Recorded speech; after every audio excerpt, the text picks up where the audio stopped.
Bom, estamos no ar, boa tarde, estamos começando mais uma entrevista aqui no Amazonas Atual pelo Facebook. Nesta tarde vamos conversar com o vereador Marcelo Serafim, presidente estadual do PSB e candidato a deputado federal. A gente vai falar sobre candidatura, mas também vai falar sobre PSB e coligação para governador, né? Não tinha a menor dúvida disso. Aproveitar então a presença do Marcelo aqui para a gente conversar sobre isso. Boa tarde. Boa tarde, Valmir. Um prazer enorme estarmos aqui com vocês, com todos os telespectadores do site Amazonas Atual, para discutirmos um pouquinho as nossas propostas, as nossas ideias e a conjuntura política local. Uhum. Então, comecemos com a conjuntura política local, né? A gente tem aí um imbróglio na justiça eleitoral com o PT, porque o PT estava na coligação do PSB e foi obrigado a sair pelo partido, pela direção nacional do partido, e o caso está judicializado, está no TRE. Qual é a versão do PSB para esse imbróglio todo, Marcelo? Olha só, a presidente Gleice Hoffmann, do PT, procurou o PSB Nacional para que houvesse um acordo em que o PT apoiaria 4 candidaturas estaduais do PSB e nós retiraríamos a candidatura do Márcio Lacerda ao governo de Minas Gerais, assim como o PT retiraria da Marília Reis dentro do governo de Pernambuco. Isso foi feito, o PSB do Amazonas levou seus 12 delegados para o Congresso Nacional, ficamos neutros dentro do processo e não apoiamos a candidatura que estava sendo direcionada pelo partido. Acordo cumprido, acordo com pessoas de palavra são cumpridos. Na sequência, a presidente Gleice quis colocar um terceiro componente na discussão que nunca tinha sido pauta, não tinha participado de nenhuma das nossas conversas internas entre PT e PSB. E nós, junto com os outros partidos, entendíamos que aquilo ali não era a melhor solução. Aquilo não seria bom para a candidatura do Davi e não seria bom para os candidatos da nossa coligação. O que era esse terceiro? Era a presença da senadora Vanessa Graziotin dentro da nossa coligação. Nós dissemos à presidente Gleice, lá atrás, antes do dia 5, que se o preço para ter o PT na nossa chapa fosse trazer a Vanessa, que nós abriríamos mão do tempo de televisão, mas não aceitaríamos a Vanessa aqui.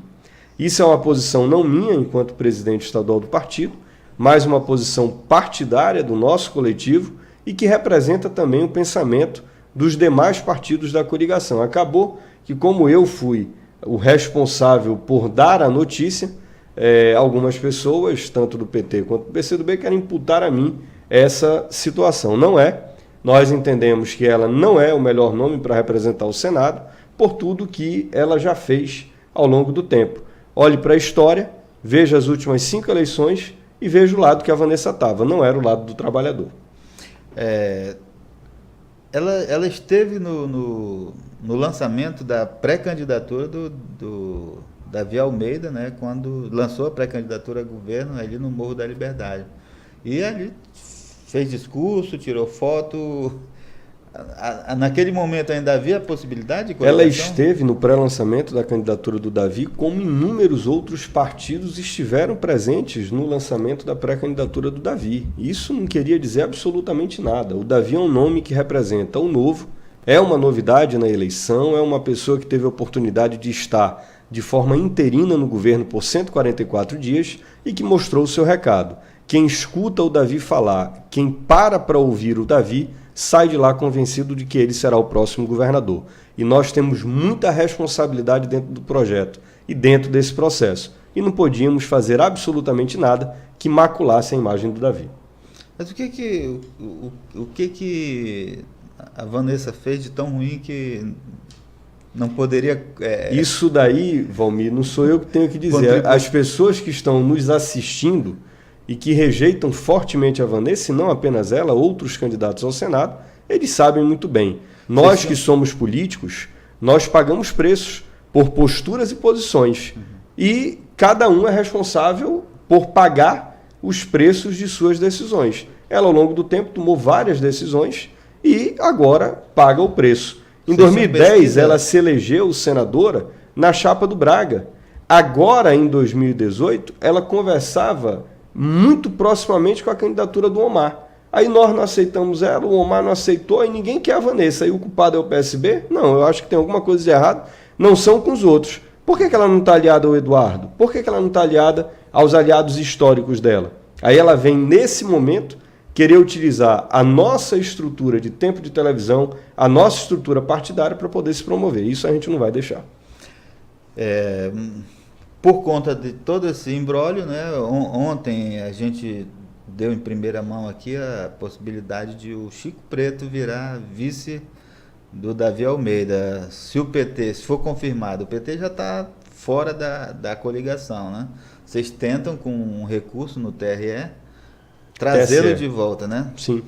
Se não se confirmar, se o PT não voltar para a coligação, vocês vão ter que indicar um outro vice, candidato a vice-governador. Chico Preto é mesmo o nome mais cotado? O Chico, até o momento, é o nosso candidato ao senador. E se mantiver como candidato ao Senado, eu não tenho dúvida nenhuma de que será eleito senador da República no próximo dia 7, porque ele representa também o novo, ele representa um sentimento de esperança que a sociedade amazonense tem. No entanto, se nós tivermos que fazer um movimento de mexida dentro da chapa majoritária, sem dúvida nenhuma, ele é um dos nomes mais cotados para assumir esse posto. Essa decisão só vai ser tomada depois da decisão do TRE? Não necessariamente. Essa decisão está na mão do nosso candidato, que é o Davi Almeida, e ele deve tomar as decisões aí nos próximos dias. Sem o PT, o PSB, a coligação perde aí 1 minuto, quase 1 minuto e 30, né? 1 minuto e 20 mais ou menos de tempo de televisão. Isso não faz muita falta? Não se troca estrutura por postura. A gente tem uma postura histórica dentro do nosso Estado e nós não vamos trocar estrutura de tempo de televisão por algo que ideologicamente não bate com a gente nesse momento. Esse preço a gente além não do paga. tempo de televisão, tem dinheiro também, né? Porque não, o PT ele financia a campanha dele, o PSB financia a nossa campanha. Não, mas se você está na coligação, certamente vem não necessariamente, não. Vem para o candidato a governador, não. Vinha para o candidato a deputado federal. Os partidos como um todo, eles estão se preocupando com as eleições de deputado federal. E, salvo nos locais onde se tem candidaturas ao governo, os partidos estão ajudando, como é o caso do PSB nacional em relação ao PSB Amazonas. As esquerdas têm muita dificuldade, os partidos de esquerda, né, têm muita dificuldade de se unir em eleição.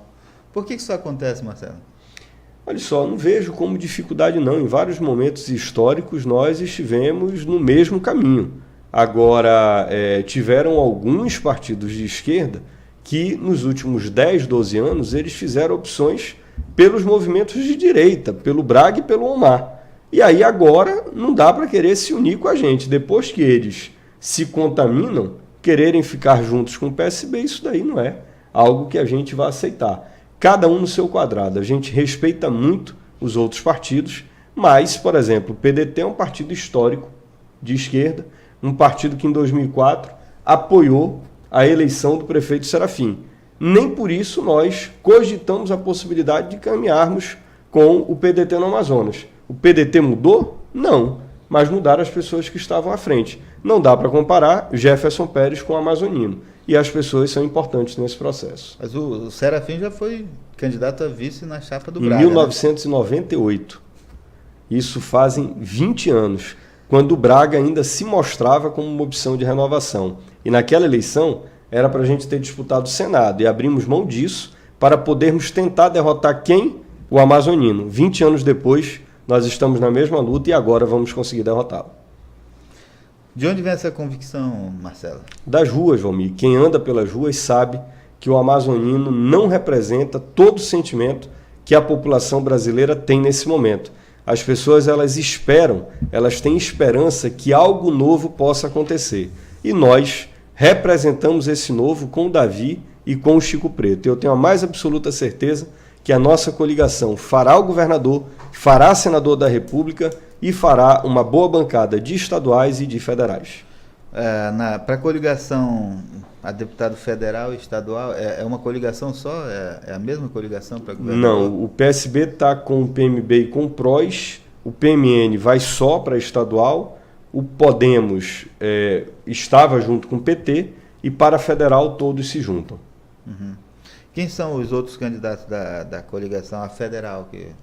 Tem o Francisco Souza. Poder de voto. Todos têm poder de voto. O meu querido amigo Francisco Souza, que é deputado estadual e candidato a deputado federal. O Henrique Oliveira, que é ex-deputado federal, também é candidato nessa coligação. Nós temos o Arone do Podemos, o Ronildo do PMN, o ex-vereador Massami e tantos outros valorosos companheiros que lutam junto com a gente para que a gente possa chegar à nossa meta, que é eleger 2 deputados federais nessa coligação. Uhum. Ok. E, Marcelo, todo mundo achava que o Serafim seria o candidato a federal e que você viria para estadual, né? Porque é vereador e tal. A gente sabe que, a gente lembra que você já foi deputado federal, né? Mas num outro contexto. Não é mais difícil eleger o Marcelo federal do que o Serafim seria? Nós temos um perfil muito parecido. Essa discussão, ela foi uma discussão longa internamente, Valmir. Se tu perguntares, o meu desejo seria disputar a eleição de deputado estadual e ele de federal.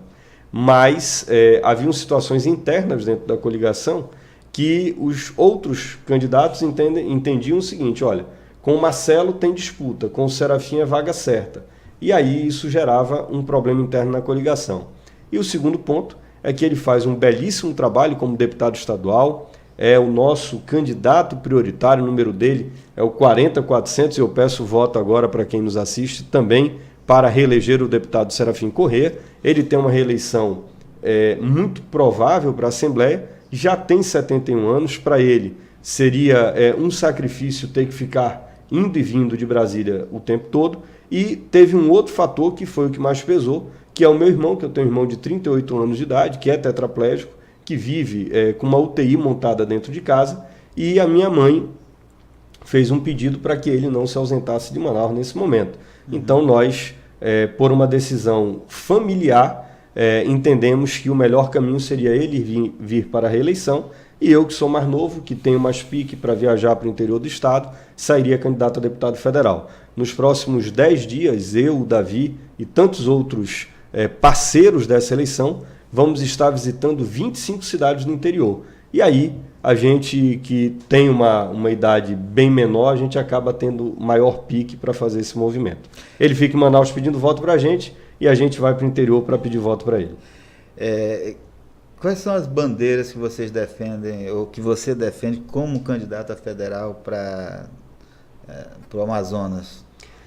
Olha só, Valmir, eu sou egresso da Universidade Federal do Amazonas, eu sou do Hospital Universitário Getúlio Vargas, sou farmacêutico de formação, tenho mestrado dentro da minha área e trabalho lá. Então, assim, nós entendemos que a saúde deve ser levada como prioridade. Priorizar instituições como Getúlio Vargas para prover ela de equipamentos, de medicamentos e de tantos outros materiais que são fundamentais para que a gente possa construir uma saúde melhor dentro do nosso estado. Na parte do interior, nós temos 2 grandes preocupações. A primeira é com o desenvolvimento sustentável do interior. Não dá para continuar do mesmo jeito que nós estamos há 36 anos. Chega a eleição, vão lá para dar casa de farinha, trator, implemento, e não se resolve o problema de desenvolvimento do interior. O desenvolvimento tem que ser prioridade. É um absurdo o Amazonas importar peixe de Porto Velho e de Boa Vista. A outra questão que nós também nos preocupamos é com a universalização do sistema de internet dentro do interior. Lá no passado, eu como deputado federal, trabalhei de forma muito forte para que a gente tivesse a universalização do sistema de telefonia móvel. Tu te lembras que há 12 anos atrás, a maioria dos municípios do interior sequer telefonia celular tinham, e hoje tem. A gente tem que partir para a universalização desse serviço de internet. A outra questão que nós vamos trabalhar muito fortemente é junto com instituições como a Universidade Federal do Amazonas, INPA, IFAM, UEA, oferecendo através de emendas parlamentares recursos para que eles possam ter bolsas de mestrado e doutorado, prioritariamente desenvolvimentistas, que se preocupem com o desenvolvimento do setor primário, com o desenvolvimento do interior do estado. Essas são questões que nós estaremos levando para Brasília, além, obviamente, da defesa intransigente da Zona Franca de Manaus. Quando eu fui deputado federal, nós tivemos um ataque muito forte com uma PEC chamada PEC de CD e DVD, que dava imunidade tributária para o setor, e nós brigamos durante 4 anos para evitar a aprovação dessa PEC. Quando eu saí em 2010 do mandato, início de 2010, em janeiro de 2011, nós tínhamos conseguido barrar a PEC. Em novembro de 2011, a PEC foi aprovada e isso acabou de forma antecipada com o polo de CD e DVD dentro do nosso estado. Então, essas questões e essas bandeiras serão bandeiras de luta nossa dentro da Câmara dos Deputados e teremos que discutir de forma muito madura 2 reformas importantíssimas, que é a reforma previdenciária, que a gente sabe que tem que ter.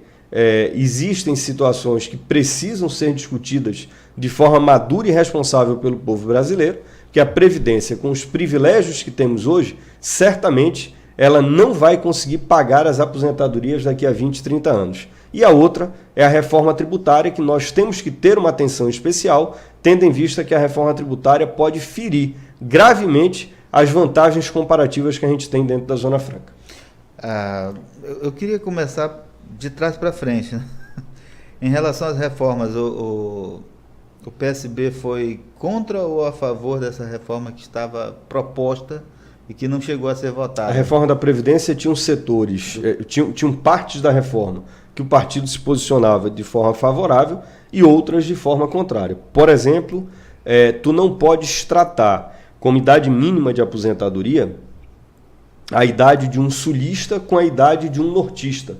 É óbvio que o cara do norte, um cidadão de Atalaia do Norte, ele não vai chegar na idade mínima de aposentadoria, diferente de um sulista que mora em Florianópolis, que mora em Porto Alegre. Esses caras, eles têm muito mais tempo de vida. A média de vida do brasileiro desse perfil é muito maior do que o nortista. Então, esse tipo de diferenciação tem que ser feito dentro da reforma da Previdência. Isso não tem jeito.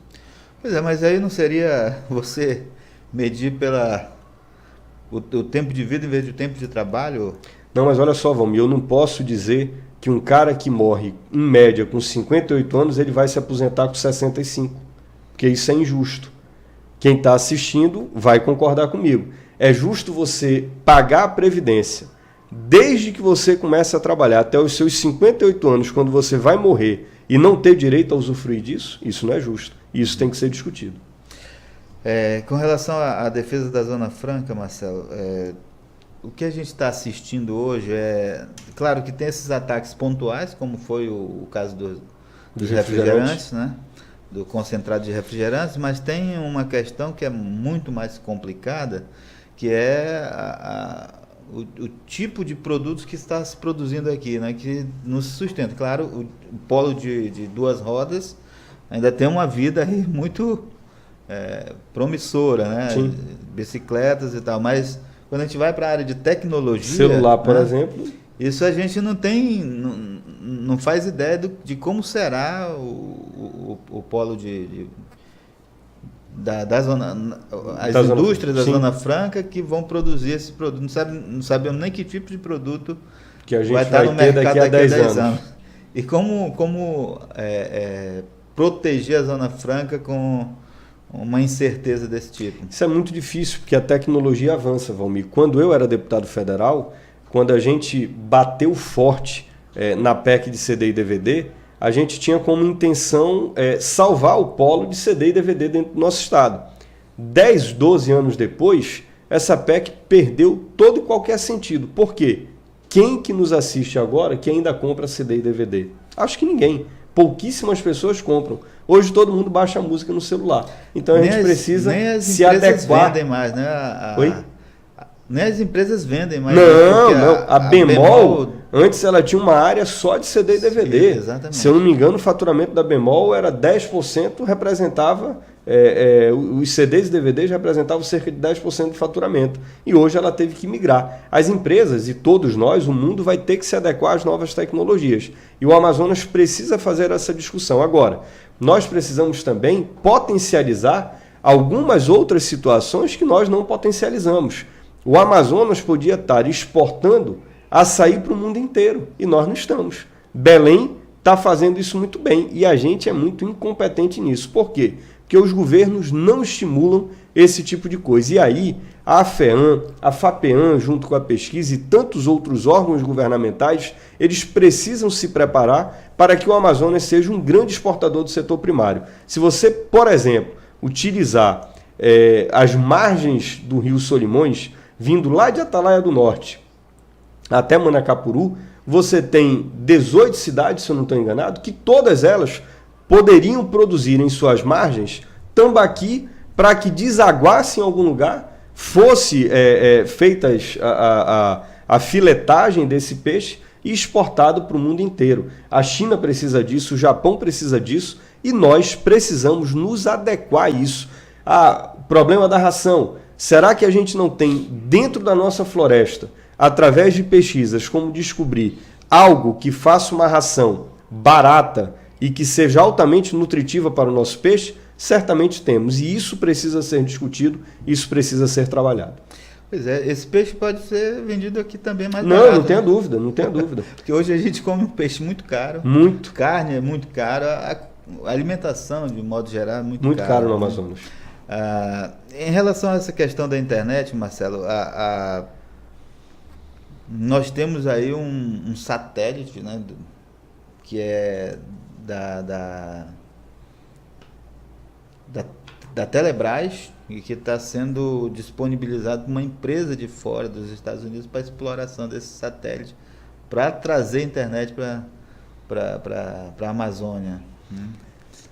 Você tem conhecimento disso? Olha só, tenho, e eu te digo que o Brasil ele precisa discutir de forma diferente essas questões. A internet ela é um bem de todos nós e nós precisamos que empresas nacionais façam serviço. Agora, nós não podemos fechar o mercado para quem vem de fora. Eu vou te dar um exemplo. Você pega a parte de aviação civil, tanto a regional quanto a aviação normal, para você pegar um voo para ir para Brasília, São Paulo. Os preços de passagem são absurdos. Eles tiraram o direito de você despachar bagagem, agora você paga. Você não tem mais nem a barrinha de cereal da Gol, você paga o lanche lá dentro. E as passagens que tinham a promessa de reduzirem aumentaram. Por que não abrir de fato a parte de aviação civil dentro do nosso país para outras empresas de fora virem explorar? Não dá para cartelizar o negócio. Não dá para você ter as mesmas empresas praticando preços absurdos aqui dentro. É preciso, sim, abrir parte desse mercado. Eu não sei se mudou, mas quando você sai do Brasil e chega no outro país, o tratamento nos aviões já é totalmente diferente, né? Em 2011 nós viajamos até a Malásia, Paris, depois Malásia. E o voo era assim, de Paris a Malásia era no voo da Malásia Airlines. Uhum. O tratamento de primeira, né? Comida, tinha 2 tipos de pratos que você escolhia, nas refeições. E aí quando você volta aí de Paris para cá, para o Brasil, já era a TAM. Né? Aí totalmente diferente o tratamento. A comida ruim. E quando você pega o voo de São Paulo para Manaus, aí só na barrinha de cereal vendida. Era aquele pãozinho, né, com um queijo dentro naquela época. Péssimo serviço. Isso em 2011. Certeza. Hoje não tem mais nada, como você diz, né? Sim. Então, eu não sei se no resto do mundo mudou, mas aqui mudou para pior e os preços aumentaram. Sim. E no resto do mundo você pega essas passagens, elas são extremamente baratas quando você compara com as passagens dentro do Brasil. Se você comprar uma passagem para ir para Brasília, hoje é quarta, se tu tiveres que ir na sexta-feira para Brasília e voltar no domingo, tu vais pagar R$ 3.500 no trecho ida e volta. E isso é um absurdo. Pois é, como é que você imagina que essa internet que nem em Manaus a gente consegue ter uma internet de qualidade, como é que ela vai chegar com qualidade no interior? Isso é um processo. Quando a gente pensa 12 anos atrás, nós imaginávamos que a telefonia celular não chegaria ao que chegou. Hoje nós temos mais de um celular por habitante no nosso país. Então, obviamente, que essas tecnologias elas vão se adequando ao momento. E cada vez você tem uma internet com uma melhor banda e num preço mais baixo.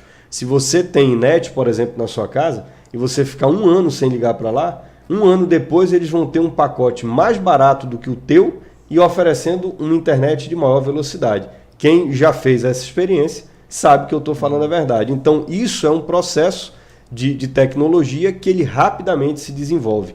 Hoje em dia, você para ter uma virada dessa de tecnologia, você não precisa de mais 4, 5 anos. A cada ano você tem a melhoria desse tipo de sistema.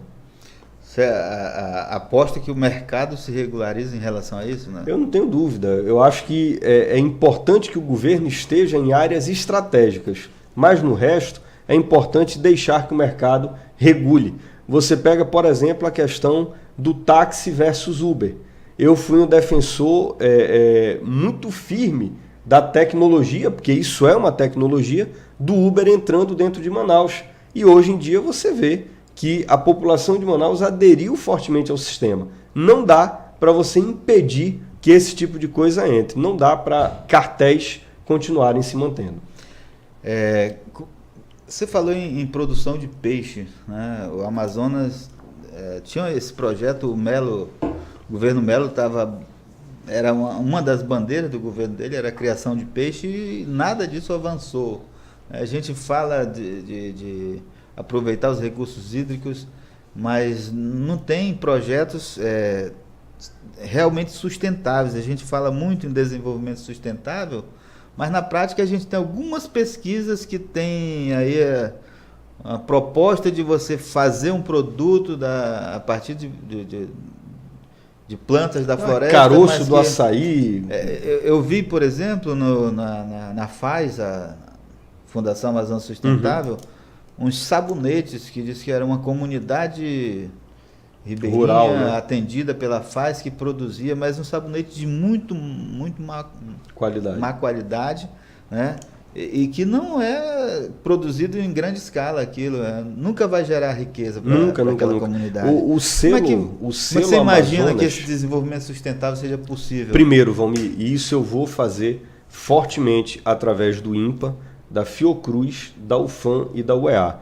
Eu fiz o meu mestrado dentro da Fiocruz com outros 13 colegas e eu pude ver ali dentro a dificuldade que alguns dos meus colegas tinham para concluir os seus cursos, porque eles dependiam de bolsa. Então é importante que um mandato como o meu de deputado federal garanta bolsas de mestrado e doutorado para esses estudantes. O Amazonas precisa ter mais mestres e mais doutores. Sem conhecimento, você não tem desenvolvimento. Segundo ponto, conversar com essas instituições, especialmente a UFAM e o INPA, que tem mais essa característica, para que eles busquem tecnologias para, por exemplo, fazer uma ração altamente nutritiva para o nosso peixe, utilizando produtos da própria região. Isso é possível, tem pesquisa para fazer isso e os nossos pesquisadores têm total condições de produzir isso daí. Fazendo isso, nós temos que ter a AFEAM efetivamente fomentando o desenvolvimento dentro do interior do estado. E a gente sabe que hoje isso não acontece. E para acontecer é preciso mudar. Por isso que nós temos candidatura própria ao governo do estado com o nosso amigo Davi Almeida 40. É preciso que a AFEAM tenha essa mentalidade diferente. Se isso não acontecer, pouco vai adiantar o Marcelo Serafim como deputado federal lá em Brasília, mandando recursos para as instituições, porque na hora de fomentar efetivamente, as agências de financiamento não vão estar fomentando. Agora, é impossível imaginar que o Amazonas não tenha capacidade e competência para produzir o seu próprio pescado. Nós não conseguimos produzir peixe para o consumo interno. E, além disso, deixar de produzir peixe para mercados consumidores, como o mercado americano e o mercado asiático, é um verdadeiro absurdo. Pois é, agora, eu não sei o que está faltando, porque eu me lembro que 10 anos atrás, pelo menos 10 anos atrás, eu vi pesquisa na Universidade Federal do Amazonas, na Faculdade de Ciências Agrárias, nessa área de alevinos, né, de produção de alevinos e também de produção de ração, inclusive para manter os alevinos. Já tinha pesquisa, já tinha tecnologia para produzir alevino em grande escala e também produzir ração. O problema é que a gente não vê essas pesquisas aproveitadas na prática. Porque a CEPRO ela não era uma secretaria para efetivamente induzir a produção rural. Ela era uma secretaria partidarizada e politizada. Lá, você não tinha que ter competência para poder ser da CEPRO. Você tinha que ser filiado a um partido. E é esse tipo de coisa, Valmir, que não dá para tolerar. 10 anos depois, a politização da CEPRO causou esse resultado que nós temos.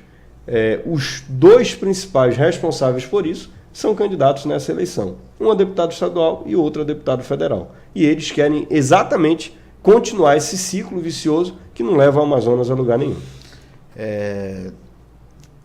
Em relação, além do pescado, o que o Amazonas poderia ter como produto para alavancar a economia? Eu acho que uma das joias que a gente tem aqui, Valmir, é a questão do açaí. Você vai na Europa, você vai nos Estados Unidos e você encontra pontos de venda de açaí.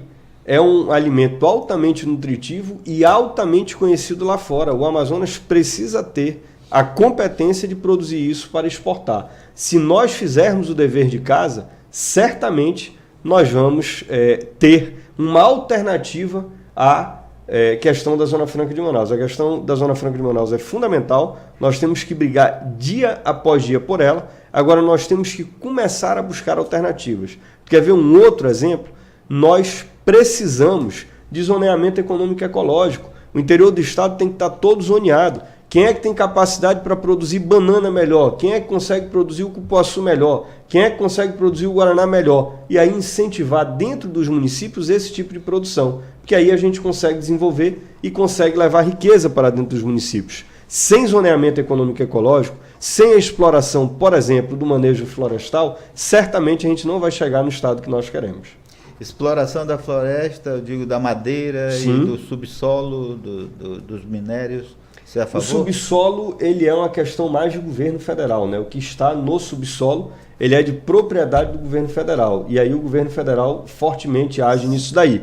Aquela questão das reservas indígenas, lá da Raposa Serra do Sol, que em 2007, 2008, tiraram os arrozeiros de lá, eles tiraram porque ali embaixo tem um alto potencial mineral e eles queriam proteger aquilo ali e transformar aquilo ali em terras indígenas. Então, nós precisamos ter esse entendimento. O que está no subsolo é importante, mas ele pertence ao governo federal. O que está no solo, que é a madeira, pertence ao povo do estado do Amazonas. Ninguém defende que se pegue um trator de esteira e derrube a floresta para poder vender a madeira. Agora, nós sabemos que o manejo florestal é altamente sustentável e altamente rentável. Muito mais rentável, por exemplo, do que criação de gado, que é altamente explorado dentro do sul do Amazonas. Aquelas pessoas que estão lá, muitos dos que produzem gado e vivem tendo problema com órgãos ambientais, eles topariam, por exemplo, explorar a questão madeireira de uma forma sustentável. Eu falei dessa questão porque a gente está aqui com aquela história da silvinita e até hoje não se conseguiu avançar na exploração da silvinita, né? Bom, Marcelo, nós já passamos dos nossos 30 minutos, eu acho que aqui tem 33 minutos. A gente chega ao fim da nossa entrevista, mas eu te dou um minuto ainda para você. Obrigado, Valmir. Eu queria, que quiser para o eleitor. Eu queria falar agora com você que nos acompanhou nessa entrevista e pedir que você tenha o sentimento no próximo dia 7 de outubro de esperança dentro do seu coração. Nós podemos sim fazer um estado diferente, fazer um Brasil diferente. Você que está pensando em não votar em ninguém, certamente sabe que isso não vai resolver o problema e a situação do povo brasileiro. Nós temos 146 candidatos a deputado federal. Certamente alguém pensa muito parecido com você. Eu quero pedir o seu voto, o seu apoio para deputado federal no 4040. Pedir o seu voto para o Davi Almeida, governador 40, que certamente vai ser um governador transformador dentro do nosso estado. Para o deputado Serafim Corrêa, que é um dos mais atuantes da Assembleia, com o 40400. E para o nosso senador Chico Preto. Um grande abraço e que Deus abençoe a nossa caminhada. Até mais. Ok, muito obrigado pela sua audiência. A gente fica por aqui. Voltamos com mais entrevistas. Eleições 2018 no Amazonas atual.